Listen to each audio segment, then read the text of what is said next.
Hello everyone, welcome back. I am Satvik from IIT Delhi. 9 pointer मेरा department engineering physics है, course electrodynamics. और आज जो हमारा टॉपिक है वो है electromotive force. Very important topic, और इसके बारे में बहुत कंफ्यूजन रहता है क्योंकि इलेक्ट्रोमोटिव फोर्स को पोटेंशियल डिफरेंस से ना बहुत कंफ्यूज करा जाता है। दोनों बहुत डिफरेंट चीज़ है, तो आज उसी चीज़ का हम खुलासा करेंगे। तो चलिए नेक्स्ट स्लाइड पे चलता है। सो इलेक्ट्रोमोटिव फोर्स। सो बेसिकली मेरे मेरे पास आपके लिए क्वेश्चन है। जैसे मैंने पिछले 2 लेक्चर लिए तो उसमें जैसे ओम्स लॉ और वो कंटिन्यूटी इक्वेशन मैंने कवर करा, तो वहाँ पे या फिर बचपन में भी जब आप कभी छोटा सा सर्किट बनाए होंगे तो एक्सपेरिमेंट करते करते सोचते होंगे कि मैं वायर को ऐसे रोटेट करूं, चाहे किसी भी कॉन्फ़िगरेशन में रखूं, क्या आपके बल्ब की ब्राइटनेस के ऊपर इफेक्ट पड़ता था? नहीं।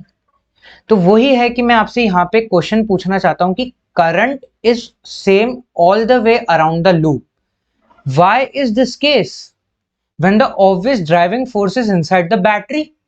मैं तो ये जानता हूं कि बैटरी के अंदर कोई ऐसा फोर्स प्रेजेंट है। मेरे को फिलहाल वो फोर्स नहीं पता, मे बी वो कोई केमिकल फोर्स हो या फिर कुछ और काइंड का फोर्स हो। मेरे को पता है कि वो तो सिर्फ बैटरी के अंदर प्रेजेंट है।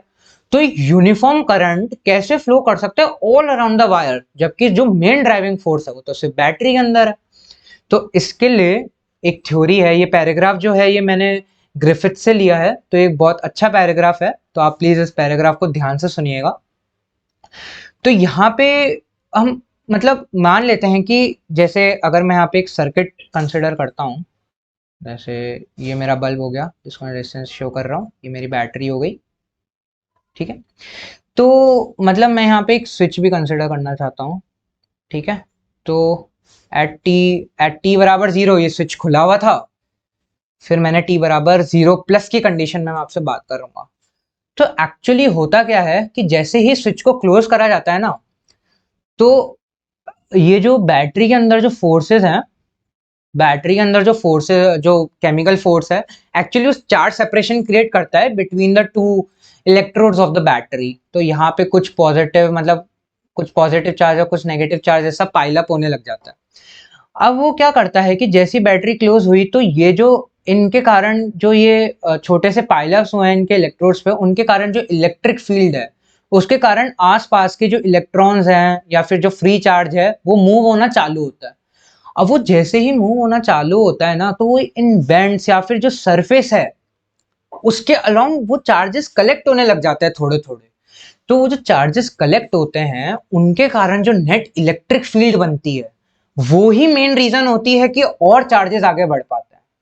तो इसको एक बार वापस से हम इस पैराग्राफ में से पढ़ेंगे कि if the current were not the same all around all the way around, for instant during the first split second after the switch is closed, then charge would be piling up somewhere, and here's the crucial point।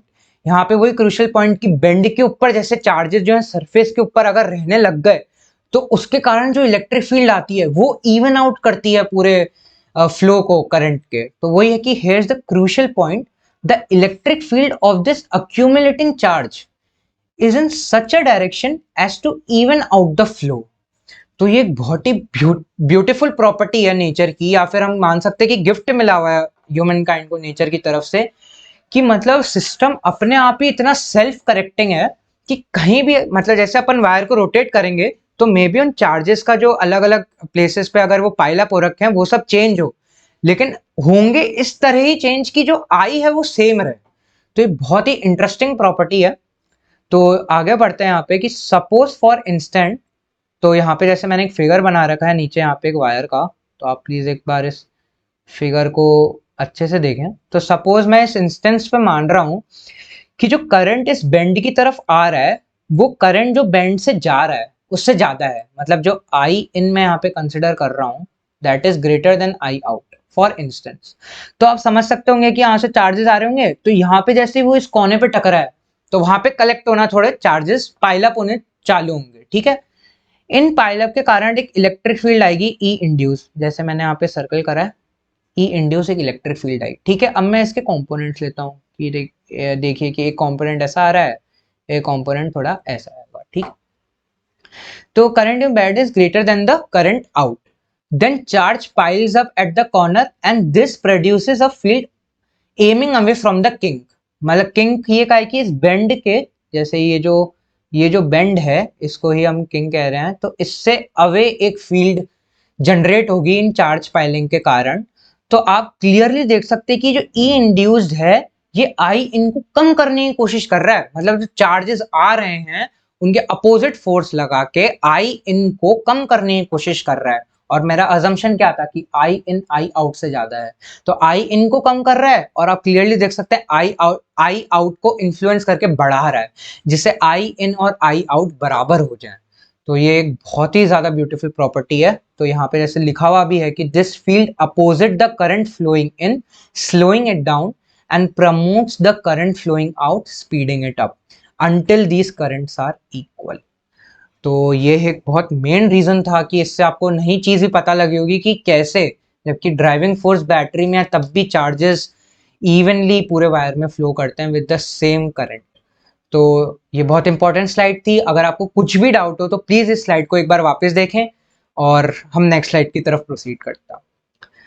तो जैसे मैंने discuss करा कि ये जो दो forces involve हैं in totality जो सर्किट के अंदर हैं, तो मैं वही फोर्स पर यूनिट चार्ज डिफाइन कर रहा हूं। तो एक तो गया एफ एस। तो ये एफ एस जो है ये confined within the battery है, ये some kind of chemical force या कोई और टाइप का फोर्स है जिसकी अभी रेलेवेंस मेरे लिए नहीं है, मेरे को बस अंडरस्टूड करना है कि ऐसा कोई फोर्स है। और जो इलेक्ट्रिक फील्ड है ये चार्जेस के कारण प्रोड्यूस हुई इलेक्ट्रिक फील्ड है, चार्जेस जो पाइलअप हुए थे, जो पाइलअप थे, ठीक है, जो चार्जेस पाइलअप थे उनके कारण जो इलेक्ट्रिक फील्ड बनी वो ई है। तो यहाँ पे जैसे दिख रहा है कि एफ एस के लिए some kind of chemical force और may be can be something else. तो जैसे आप आगे जानेंगे कि इस एफ एस का ना एक रूप मैग्नेटिक फील्ड भी लेती है, कि मैग्नेटिक फील्ड भी ना एक चार्ज को ना ऐसे ले जाने का काम करती है। तो वहां पे हम जैसे देखेंगे ई के लिए हम डेरिवेशन करेंगे कैसे इलेक्ट्रोमोटिव फोर्स पढ़ेंगे वहां पे एक्चुअली हम। तो यहाँ पे जैसे मैं line integral of this force पर यूनिट चार्ज को मैं ई सिंबल से डोनेट कर रहा हूँ, तो E is equal to close loop integral. जैसे ये जो सिंबल है ये होता है क्लोज लूप इंटीग्रल के लिए, तो ये लिखा मैंने F S D L plus E dot d L का क्लोज लूप इंटीग्रल।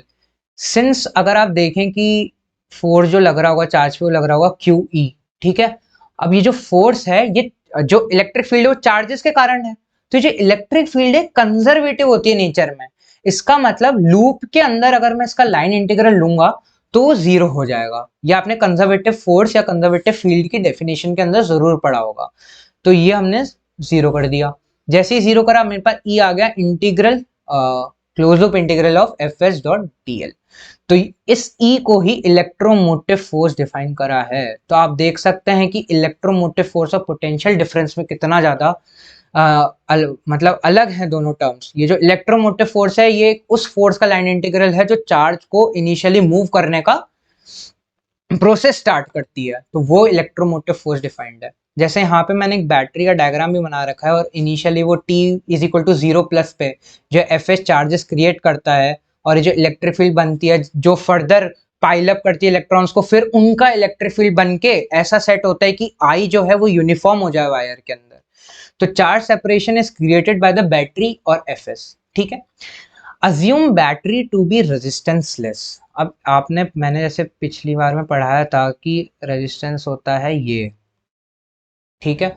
अब अगर मैं रेजिस्टेंस लेस कह रहा हूं तो इसका सिग्मा होगा वो टेंड करेगा इन्फिनिटी को, जो हमने परफेक्ट कंडक्टर्स के लिए पढ़ा था अगर आपको अच्छे से याद हो तो।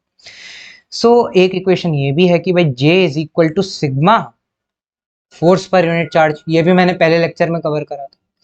तो यहाँ पे अगर आप देख सकते हैं कि हम जानते हैं कि जो J है उसकी वैल्यू फाइनाइट है, ठीक है, वो इनफाइनाइट नहीं हो सकता। तो यहाँ पे जो सिग्मा है अगर वो इन्फिनिटी है तो ये जो फोर्स पर यूनिट चार्ज है इसको जीरो की तरफ टेंड करना पड़ेगा जिससे इनका कोई प्रोडक्ट फाइनाइट आ सके, ठीक है। ये बहुत इंपॉर्टेंट पॉइंट है कि सिग्मा टेंड्स टू इन्फिनिटी के अंदर जो नेट फोर्स होगा या फिर फोर्स पर यूनिट चार्ज वो जीरो होगा। तो उसी से मैंने F को यहाँ पे जीरो पुट करा है, E plus F S zero, तो E is equal to minus F S. तो V is equal to minus A से B E dot d l, ये पोटेंशियल डिफरेंस। अब उससे ही माइनस ई को एफ एस डाला, उसका क्लोज लूप इंटीग्रल लिया तो ई आ गया। तो यहाँ से हम कह पाते हैं कि जो पोटेंशियल डिफरेंस है वो इलेक्ट्रोमोटिव फोर्स के बराबर होती है एक रेजिस्टेंस लेस सर्किट और रेजिस्टेंस लेस बैटरी के केस के अंदर। ठीक है, तो मतलब अब आपको मतलब यही एक इक्वेशन है जिसके कारण बहुत कंफ्यूजन होता है कि इलेक्ट्रोमोटिव फोर्स और पोटेंशियल डिफरेंस तो सेम सेम सी चीज है। ऐसा नहीं है, इलेक्ट्रोमोटिव फोर्स एक ऐसा फोर्स है जिसका लाइन इंटीग्रल या फिर कुछ ऐसी चीज है जिसके कारण वो पोटेंशियल डिफरेंस मेंटेन रहता है दो इलेक्ट्रोड के बीच के अंदर। तो यही चीज मैंने यहाँ पे मेंशन भी कर रखी है, function of a battery then is to establish and maintain a voltage difference equal to EMF. ये वो केस है जिसमें हमने पूरा रेजिस्टेंस लेस सर्किट और रेजिस्टेंस लेस बैटरी मानी थी। तो वही है कि अगर मैं कोई सर्किट यहाँ पे कंसिडर करता हूँ रेजिस्टेंस लेस और बैटरी भी रेजिस्टेंस लेस है, तो जो ए और ये बी पॉइंट है इनके बीच में जो पोटेंशियल डिफरेंस होगा वो ईएमएफ के बराबर होगा। और ईएमएफ और पोटेंशियल डिफरेंस दोनों अलग अलग चीजें हैं, तो एक बहुत इंपॉर्टेंट पॉइंट था। तो यहीं पे हमारा जो ईएमएफ टॉपिक है वो एंड होता है। तो ये बहुत इंपॉर्टेंट है बाद में भी, क्योंकि कंसेप्चुअल बहुत है ये, इसके मतलब बहुत ज़्यादा गलत इंटरप्रिटेशंस आपको मिल जाएंगे। तो होपफुली आपको अच्छे से समझ में आया होगा, नहीं आए तो प्लीज़ आप एक बार वीडियो को वापस वॉच करिएगा। So thanks for watching this video. Scan this QR code to know more about us the 9 Pointer community. Please share and like the video and also subscribe our channel and follow us on Instagram and Telegram. Thanks for watching and thanks a lot.